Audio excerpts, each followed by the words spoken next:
Shalom adik-adik sekolah minggu, apa kabarnya? Mudah-mudahan semua dalam keadaan sehat, walaupun kita sekarang ini sedang dalam wabah COVID-19. Tapi itu tidak mengurangi kita untuk tetap memuji dan memuliakan Tuhan. Nah, hari ini kita akan mengadakan ibadah online kita, dan mari kita siapkan Alkitabnya, dan terlebih lagi mari siapkan hati kita untuk memuji Tuhan. Mari kita memuji Tuhan dari lagu Bapa ku datang padamu. Kita nyanyikan bersama-sama ya, ikuti dari rumah masing-masing.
Syukur atas kebaikan-Mu.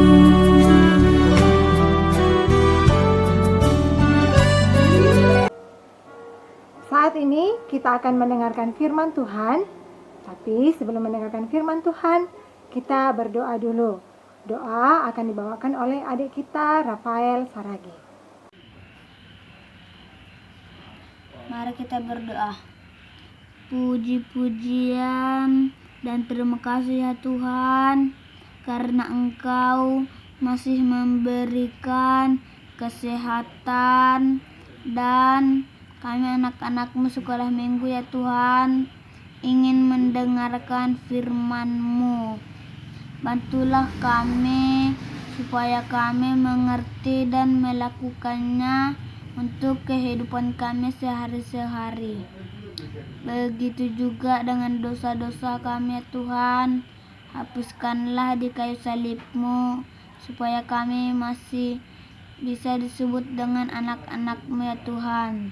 Terima kasih ya Tuhan Yesus. Amin. Firman Tuhan hari ini diambil dari Matius 2 ayat 1 sampai 10. Ini yang ulangi sekali lagi, Matius 2 ayat 1 sampai 10. Mari kita sama-sama membacanya. Adik-adik sekolah minggu bisa membaca dari rumah masing-masing. Oke, kita mulai Matius 2 ayat 1 sampai 10. Orang-orang Majus dari timur. Sesudah Yesus dilahirkan di Betlehem, di tanah Yudea, pada zaman Raja Herodes, datanglah orang-orang Majus dari timur ke Yerusalem dan bertanya-tanya, "Di manakah dia, raja orang Yahudi yang baru dilahirkan itu? Kami telah melihat bintangnya di timur dan kami datang untuk menyembah Dia." Ketika Raja Herodes mendengar hal itu, terkejutlah ia beserta seluruh Yerusalem. Maka dikumpulkannya semua imam kepala dan ahli Taurat bangsa Yahudi. Lalu dimintanya keterangan dari mereka, di mana Mesias akan dilahirkan. Mereka berkata kepadanya, "Di Betlehem di tanah Yudea, karena demikianlah ada tertulis dalam kitab Nabi. Dan engkau Betlehem, tanah Yehuda, engkau sekali-kali bukanlah yang terkecil di antara mereka yang memerintahi Yehuda, karena daripadamulah akan bangkit seorang pemimpin yang akan menggembalakan umatku Israel." Lalu dengan diam-diam Herodes memanggil orang-orang Majus itu dan dengan teliti bertanya kepada mereka, bila mana bintang itu nampak. Kemudian ia menyuruh mereka ke Betlehem, katanya, "Pergi dan selidikilah dengan seksama hal-hal mengenai anak itu, dan segera sesudah kamu menemukan dia, kabarkanlah kepadaku supaya aku pun datang menyembah dia."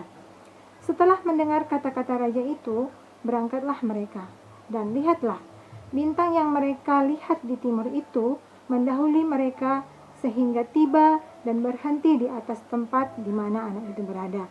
Ketika mereka melihat bintang itu, sangat bersukacitalah mereka.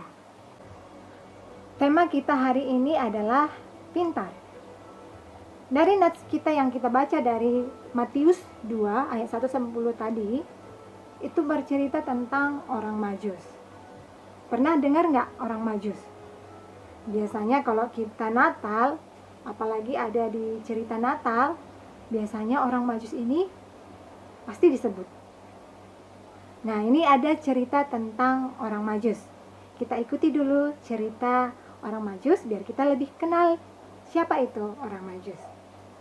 Kita akan saksikan bersama-sama. Di bagian timur Yudea ada sebuah kerajaan.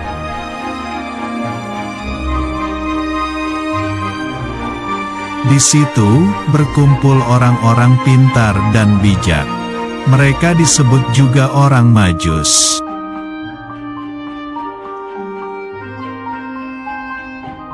Suatu hari, ketika mereka membaca kitab Nabi Mika, tiba-tiba mereka terkejut dan juga senang.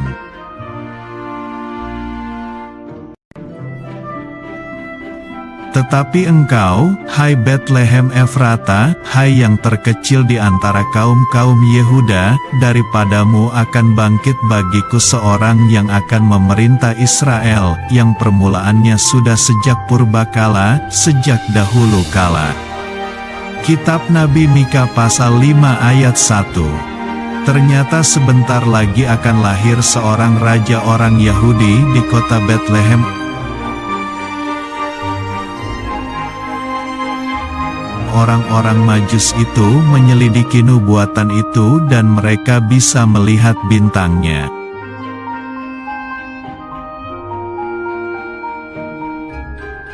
Lalu mereka memutuskan untuk pergi ke Betlehem dan melihat bayi, yaitu raja orang Yahudi.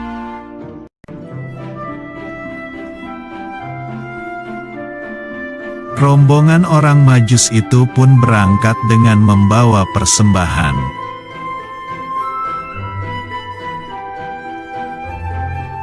Orang Majus tiba di Yerusalem, tetapi Raja Herodes terkejut karena tidak tahu ada raja yang baru lahir.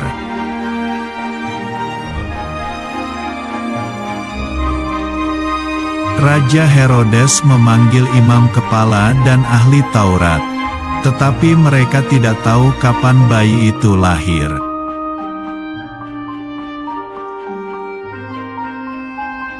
Raja Herodes yang jahat itu memerintahkan orang Majus agar kembali lagi ke istana setelah menemukan anak itu.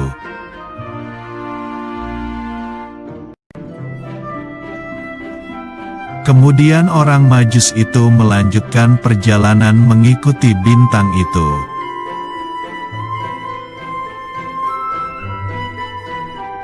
Akhirnya bintang itu berhenti di atas rumah Bapak Yusuf, Ibu Maria dan anak itu berada.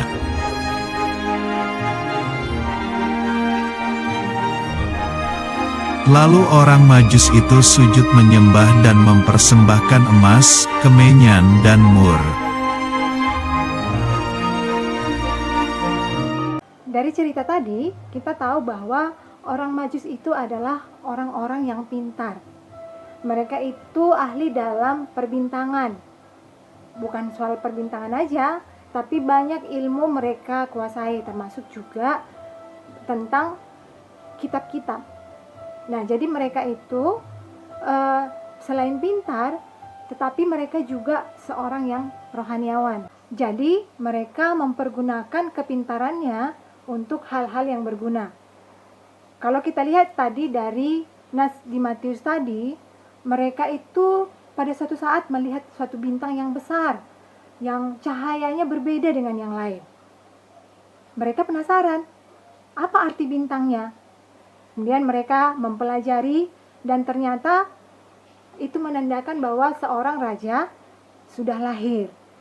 Mereka bukan saja mempelajari bintang yang mereka lihat tadi itu, tetapi bahkan sampai mendatangi di mana bintang itu berada. Karena bintang itu menandakan bahwa seorang raja telah lahir. Mereka berjalan jauh, rela mereka berjalan jauh. Bahkan waktu itu tidak ada mobil ya. Mereka naik unta atau bahkan mungkin jalan kaki. Nah, begitulah pengorbanan mereka untuk mencari kebenaran. Kalau bisa juga dibilang mencari ilmu. Kemudian mereka berhenti di tempat bintang itu berada dan akhirnya mereka menemukan bahwa disitulah Yesus lahir. Tadi tema kita adalah pintar. Siapa yang mau jadi anak pintar? Kita pun pasti ingin jadi anak pintar, seperti orang-orang Majus tadi kan? Orang Majus tadi pintar, kepintarannya itu bisa bermanfaat bagi orang lain. Nah, bagaimana dengan kita? Kita juga harus memiliki kepintaran yang bermanfaat bagi orang lain. Tapi sebelum kita memberikan manfaat, sekarang kita bagaimana supaya kita bisa pintar? Orang-orang Majus tadi nggak bisa pintar tiba-tiba, oh gitu lahir langsung pintar. Nggak juga. Orang-orang Majus tadi bisa pintar kenapa? Karena mereka rajin belajar. Dan mereka tahu sumber pengetahuan itu dari mana. Yang pertama, kita harus tahu bahwa sumber pengetahuan, sumber kita bisa pintar itu adalah dari Tuhan. Nah, berarti apa yang harus kita lakukan? Mari kita berdoa, meminta kepada Tuhan supaya kita diberi hikmat dan kepintaran. Itu yang pertama. Terus yang kedua, cuman berdoa aja cukup? Nggak cukup. Selain kita berdoa, kita harus rajin belajar. Manfaatkan waktu yang ada. Manfaatkan segala hal untuk belajar. Karena orang yang memiliki banyak ilmu, orang yang memiliki banyak pengetahuan, itu akan bisa melakukan banyak hal. Nah, yang pasti kita dituntut untuk melakukan banyak hal yang berguna. Kenapa? Karena ilmu yang kita sudah peroleh. Hal-hal yang berguna itu seperti apa? Contoh, kita sudah pintar membaca. Kemudian ada adik kita belum pintar membaca. Kita dengan kepintaran kita membaca, kita bisa membantu orang tua untuk mengajari adik kita membaca.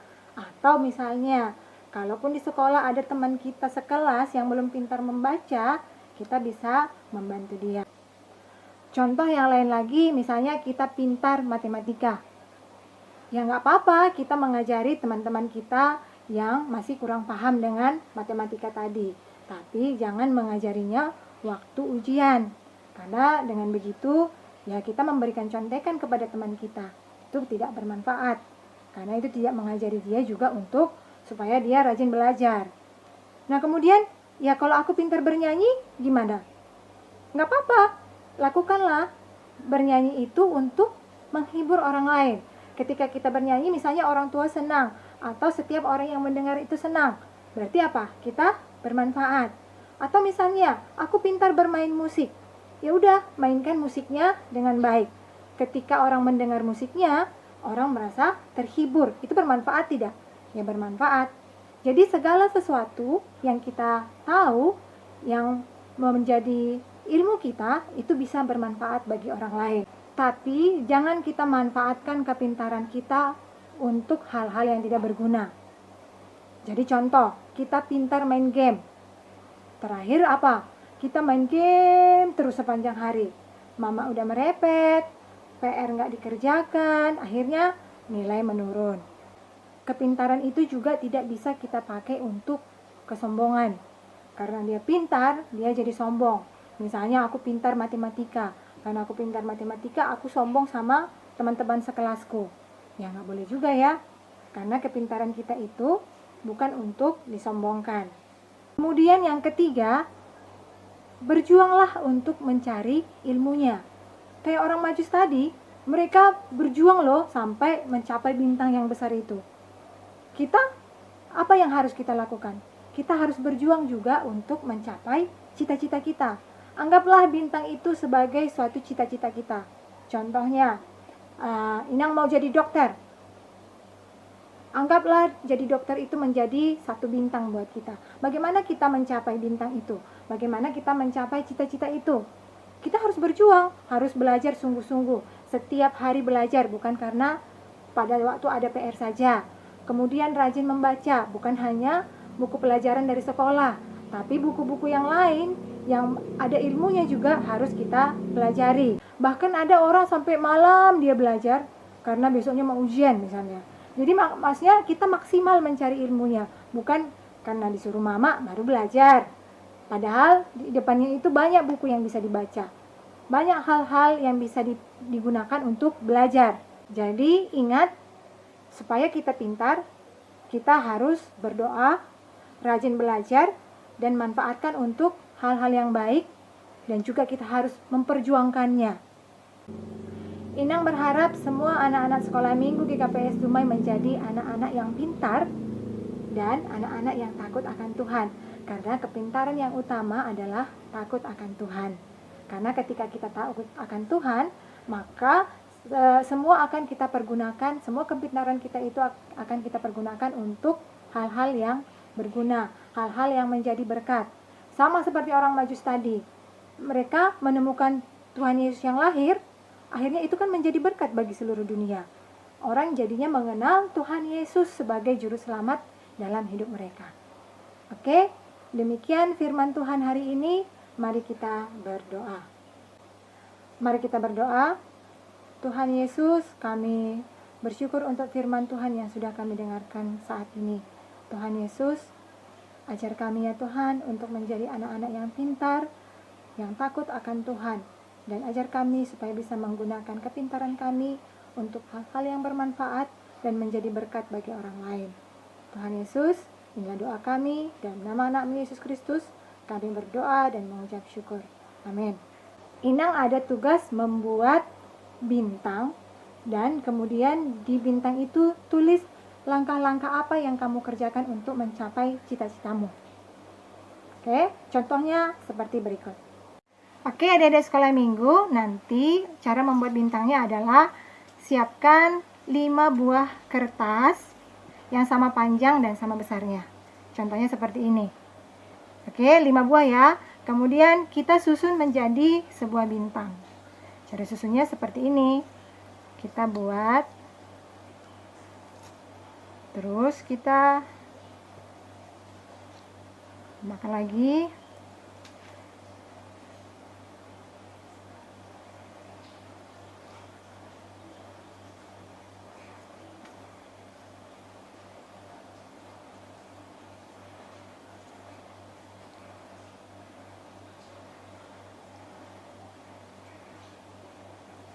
Oke, nanti ujung-ujungnya kita lem dulu ya. Oke. Oke, hasilnya jadi seperti ini. Oke, di sini nanti kita tulis apa-apa yang harus kita lakukan untuk menjadi pintar. Seperti 1, rajin berdoa.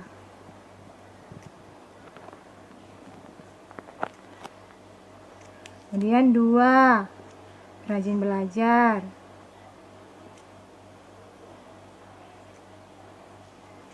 Kemudian apa lagi? 3, rajin membaca buku.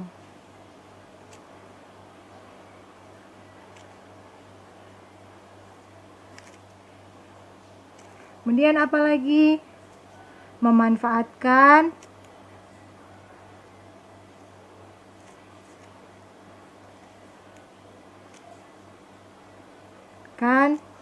ilmu untuk hal yang berguna. Dan lain-lain. Oke? Nah, nanti terserah ya apa cara-caranya buat bintangnya dari kertas seperti ini. Oke? Ditunggu videonya. Saat ini kita akan berdoa syafaat.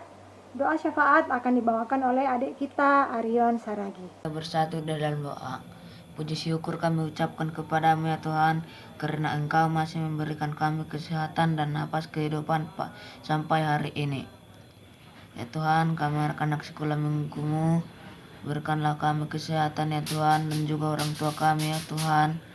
Ya Tuhan, orang tua kami berikanlah rezeki yang melimpah dan juga kebijaksanaan untuk membimbing anak-anaknya ya Tuhan. Ya Tuhan, semoga COVID-19 ini cepat berlalu ya Tuhan, supaya kami bisa lagi sekolah minggu ya Tuhan, tidak dari online ya Tuhan. Ya Tuhan, saya mau mendoakan salah satu teman saya ya Tuhan, yaitu Andreas Okto Damanik ya Tuhan. Semoga dia semakin pintar, rajin belajar, dan diberi kesehatan ya Tuhan. Terima kasih ya Tuhan, dalam nama Yesus kami mengucap syukur, amin. Kita akan mengumpulkan persembahan. Nanti persembahannya bisa diberikan kepada orang tua, dan orang tua yang akan membawanya ke gereja. Jadi di gereja bisa diserahkan kepada setiap guru sekolah minggu yang hadir pada sesi 1 maupun sesi 2. Oke, mari kita memberikan yang terbaik untuk Tuhan.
Ayat hafalan kita minggu ini diambil dari Amsal 1 ayat 7. Inang ulangi, diambil dari Amsal 1 ayat 7. Isinya adalah, takut akan Tuhan adalah permulaan pengetahuan, tetapi orang bodoh menghina hikmat dan didikan. Inang ulangi sekali lagi, Amsal 1 ayat 7. Takut akan Tuhan adalah permulaan pengetahuan, tetapi orang bodoh menghina hikmat dan didikan. Oke, Inang tunggu ayat hafalannya dan tugas membuat bintangnya.